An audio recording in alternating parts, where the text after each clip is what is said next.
ज्योतिष और सभी मनवंतरों की जानकारी। अग्नि पुराण में खगोल विज्ञान के बारे में बहुत सारी जानकारी दी गई है। इसमें कहा गया है कि विवाह कब होना चाहिए और कब नहीं होना चाहिए। उदाहरण के लिए, विवाह कभी भी चैत्र और पौष के महीनों में या तुला या मिथुन के संकेतों के तहत नहीं होने चाहिए। यदि कोई यात्रा पर जा रहा है तो शुरू करने के लिए शुक्रवार सबसे अच्छा दिन है। यदि नक्षत्रों में से कोई एक तारा पुष्य, हस्त, ज्येष्ठ, श्रवण या अश्विनी आकाश में नहीं है तो दवा नहीं लेनी चाहिए। यदि कोई बीमारी से उबरने के बाद स्नान करना चाहता है तो शनिवार इस तरह के स्नान के लिए सबसे अच्छा दिन है।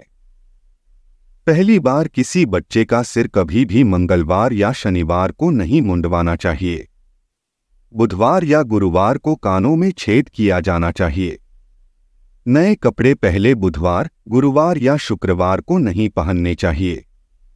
चैत्र, ज्येष्ठ, भाद्र, अश्विन, पौष या माघ के महीनों में नए घर में प्रवेश नहीं करना चाहिए। बुधवार को अनाज काटना सबसे अच्छा है। सभी मनवंतरों की जानकारी चाहे तो लिख लो या याद कर लो। प्रत्येक मनवंतर युग पर एक मनु का शासन होता है। पहला मनु स्वयंभू था। इस मनवंतर के दौरान शतकरु ने इंद्र की उपाधि धारण की थी। दूसरा मनु स्वरोचिष था। विपाश्चिता ने इस मनवंतर के दौरान इंद्र की उपाधि धारण की थी। तब तीसरा मनु उत्तम था और सुशांति ने इस मनवंतर के दौरान इंद्र की उपाधि धारण की थी। चौथा मनु तब तपस था और शिखी ने इंद्र की उपाधि धारण की थी। पांचवा मनु तब रायवत था और वितत इंद्र था।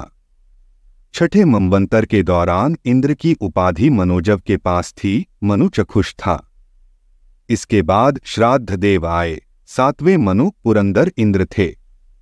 आठवें मनु का नाम सावर्णी और आठवें इंद्र का बलि है।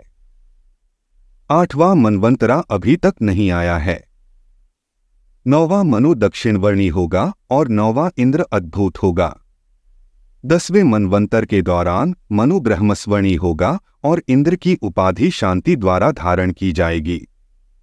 11वें मनु धर्मस्वर्णी के शासन के दौरान इंद्रगण होंगे। 12वां मनु रुद्रस्वर्णी होगा और 12वां इंद्र ऋताधम होगा। रुच 13वें मनु होंगे और दिव्यस्पति 13वें इंद्र होंगे। 14वां मनु भूत्या होगा और इंद्र की उपाधि तब शुचि के पास होगी। ब्रह्मा के दिनों में से प्रत्येक में ऐसे 14 मनवंतर हैं। उसके बाद ब्रह्मा की रात आती है जब ये सभी जीवित प्राणी नष्ट हो जाते हैं। धन्यवाद। आप देख रहे थे गॉड ब्लेस टीवी हिंदी। हमारे साथ जुड़ने के लिए सब्सक्राइब अवश्य करें।